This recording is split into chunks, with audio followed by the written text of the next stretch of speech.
Estás escuchando Audioartículos, el podcast del Centro de Estudios de Derecho Penal de la Universidad de Talca, dedicado a la difusión de investigación jurídica de relevancia.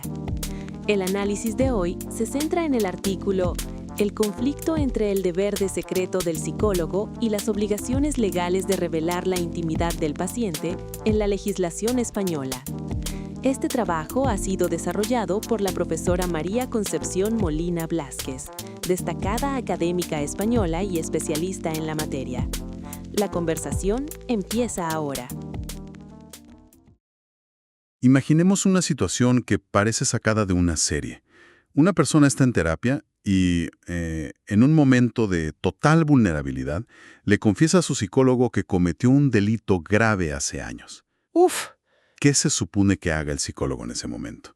Porque se encuentra en una encrucijada, que parece imposible. Es que es una trampa perfecta.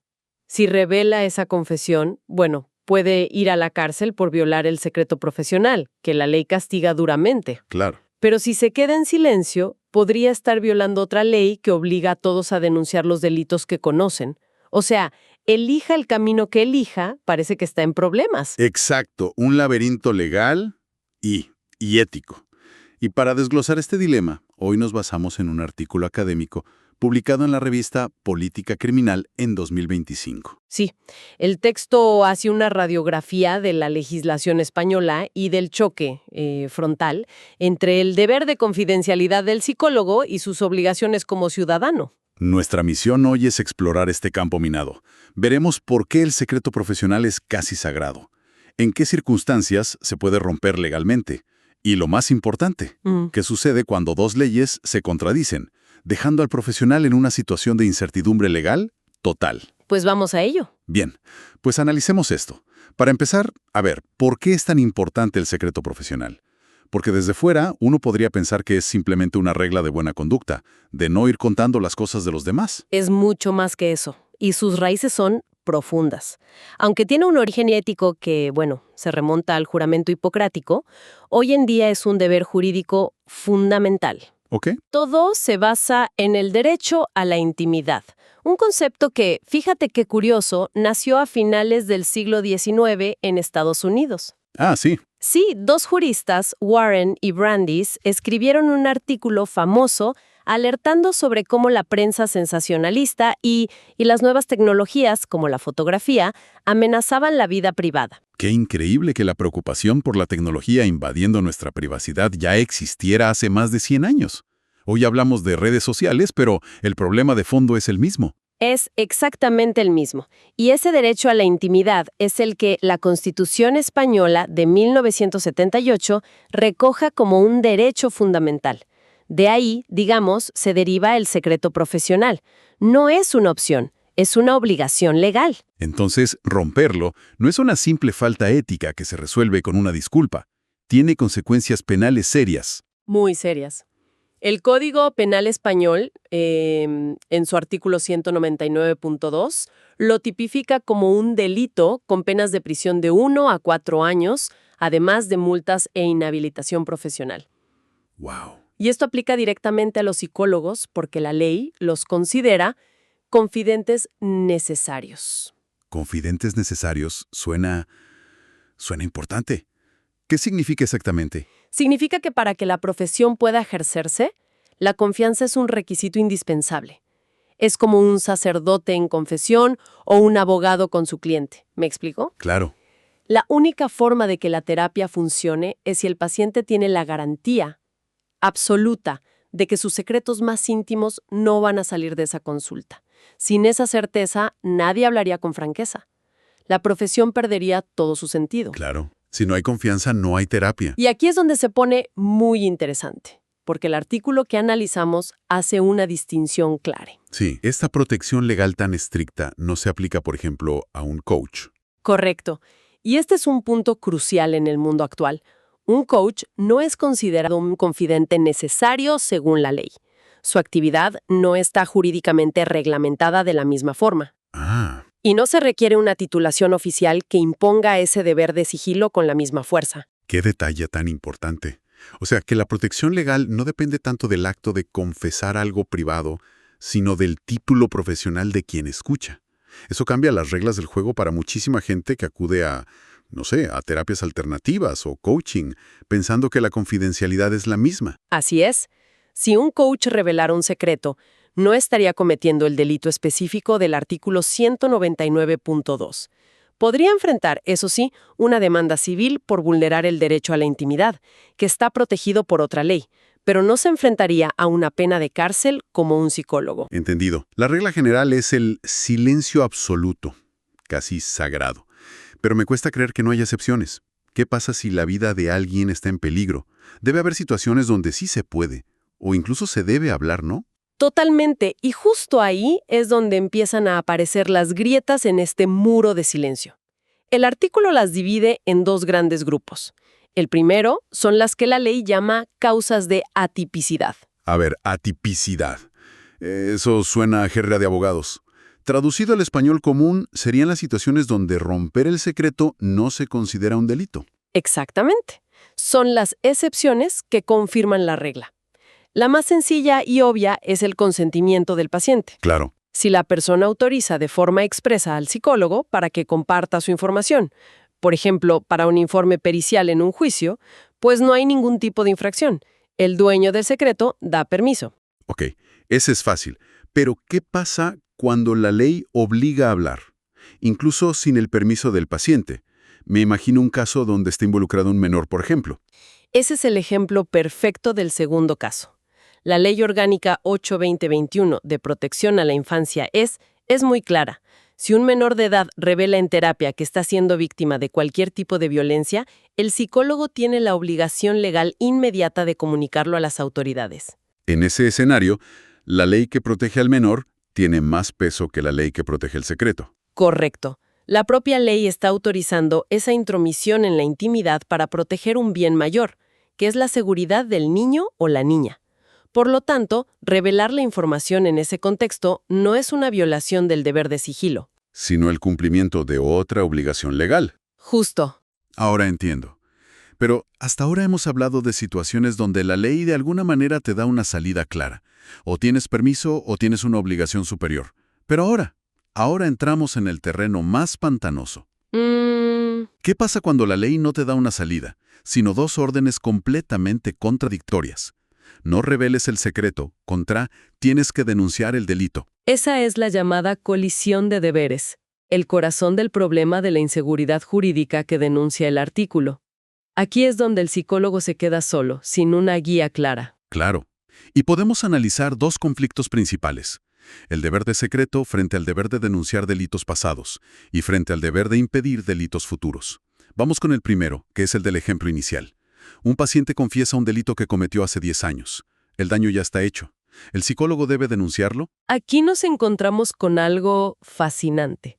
La ley que obliga a denunciar, la Ley de Enjuiciamiento Criminal, la LECRIM, es de 1882.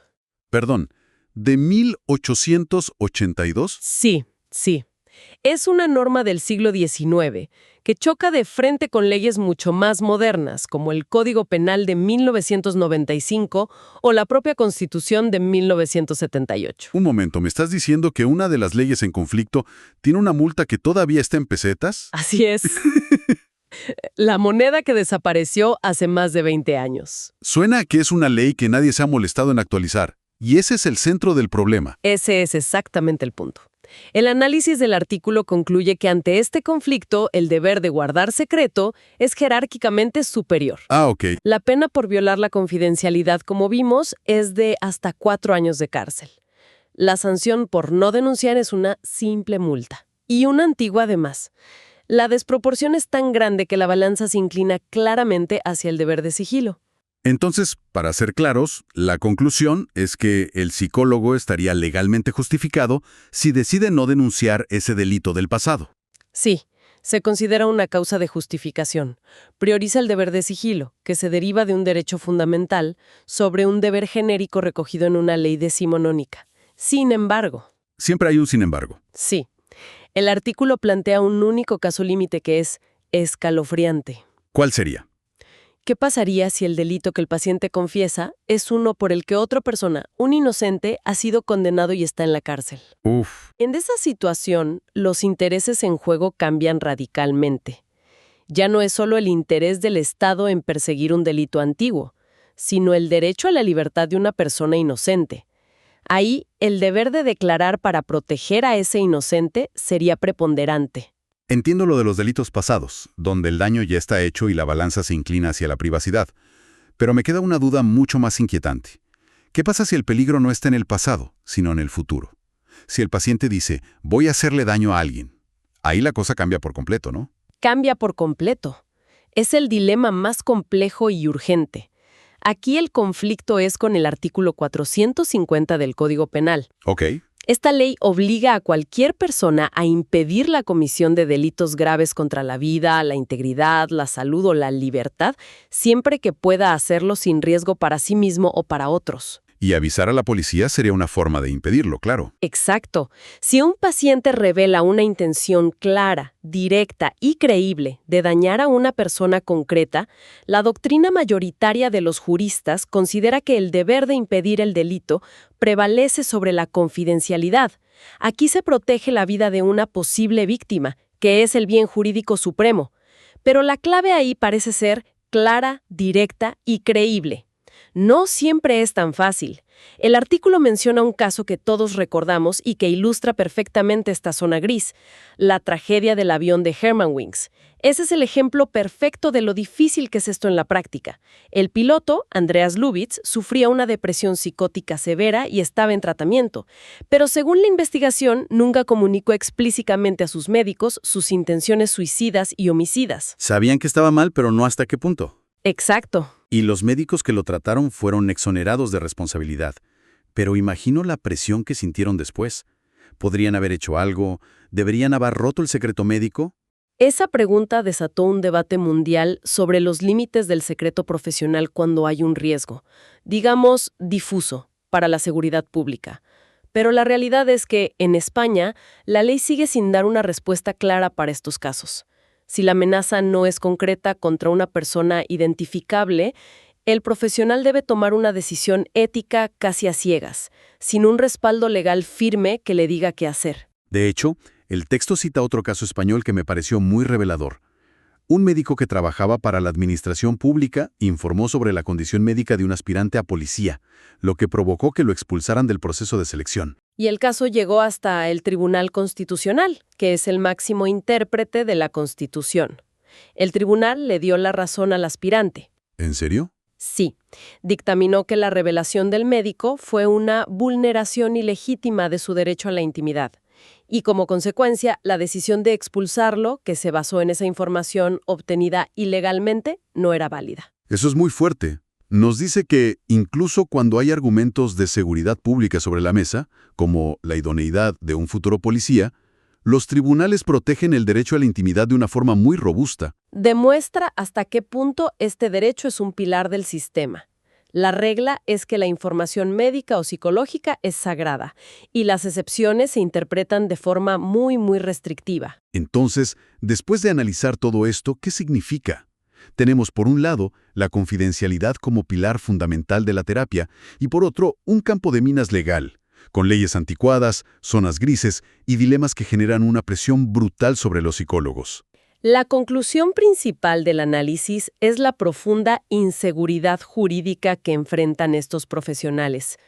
La legislación española, en lugar de darles herramientas claras, les presenta órdenes contradictorias, sin establecer una jerarquía para resolver el conflicto. Claro. Se ven forzados a actuar como jueces en situaciones de vida o muerte, tomando decisiones con posibles consecuencias penales, sin importar el camino que elijan. Imagínate ser ese psicólogo.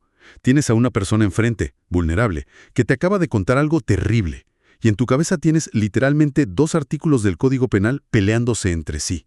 La presión debe ser insoportable. Y el resultado es que la decisión final recae en su criterio personal y ético, pero sin la certeza de que la ley los vaya a proteger si acaban en un tribunal. Es un vacío legal que deja al profesional completamente expuesto. Este análisis se centra en la responsabilidad de los profesionales, de quienes tienen un título que los obliga a este deber de secreto. Pero mientras hablábamos, no podía dejar de pensar en una pregunta que nos afecta a todos. Si una persona cercana, un amigo o un familiar, nos confesara algo peligroso en un contexto de confianza, ¿qué haríamos? ¿Dónde termina nuestro deber de lealtad y dónde empieza nuestra obligación con la seguridad de otros o con la ley? Las líneas son borrosas para los expertos que dedican su vida a esto. Para el resto de nosotros, son casi invisibles.